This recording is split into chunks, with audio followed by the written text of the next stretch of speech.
около 160 градуса.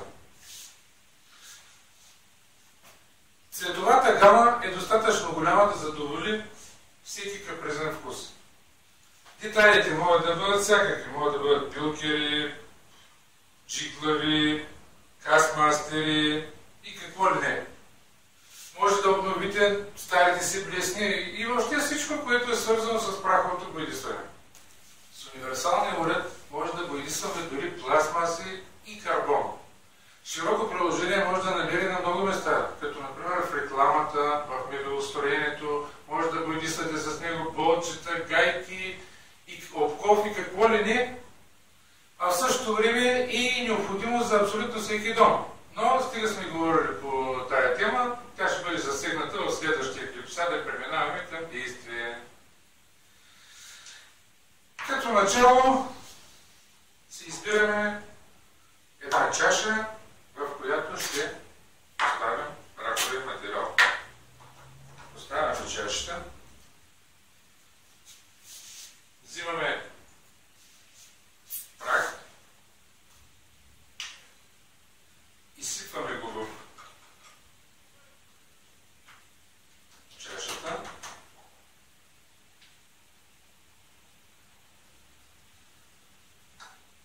И можем да включваме. За да избегнем първоначалното бухване на материала, можем да използваме един от продължителите. Поставяме го върху чашата и може да подаваме надагане.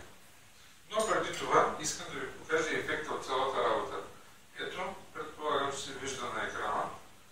Около 3 см, 3 см и половина максимум в момента дълбочината на материала в чашата. Почвам да дигам налягане и вибрация.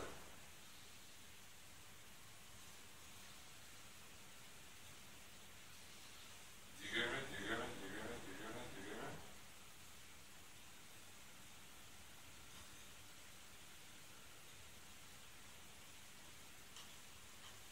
Според мен вече е готово за работа. Ето, предполагам, че се вижда на екрана. Може би 8-9 см се е покачило нивото. Така, оставяме бъркалката. Намаляме малко налягането, защото вече не е необходимо толкова голямо. И включваме на около 160 градуса на регулаторния уред. Както ви казах, това може да бъде всеки път. Изчакваме малко да загреее. И взимаме един произволен детайл.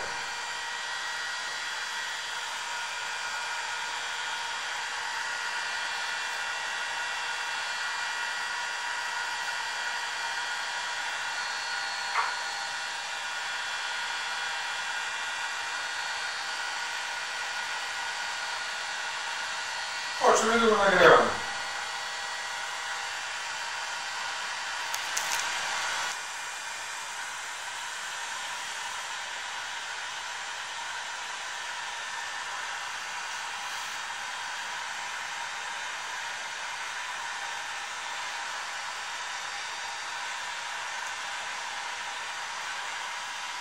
И ето вижте детайлите в идеално състояние. Взимаме следващия.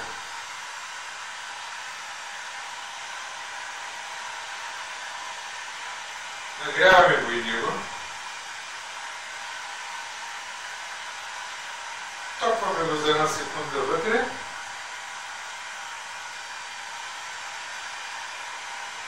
Обдухваме го наново, но се оказва, че малко съм го загрял. Но в случай е по-добре, защото ще ви покажа какво правим в такъв случай. И топваме го още един път. И става това, което трябва да стане.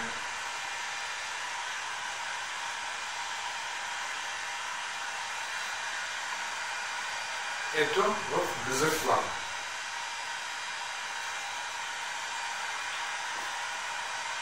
Какво правим след това? След това използваме следващия уред. Там детайлите трябва да бъдат загряти до 120 градуса на минимум 30 минути. Между 30 и 40 минути по рецептора. Включваме улица на 120 градуса, включваме таймера и за сега е това.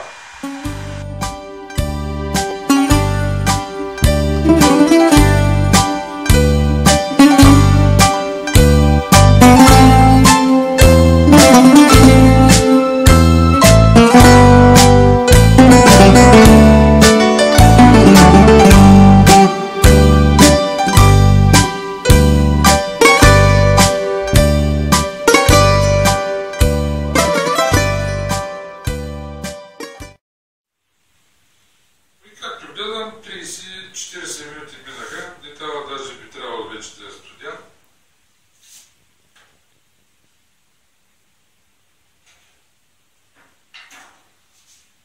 Да, вече е изтинал, мога да ви го покажа.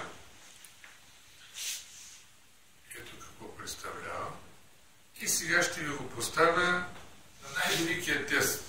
Предполагам, че това е около 2 метра.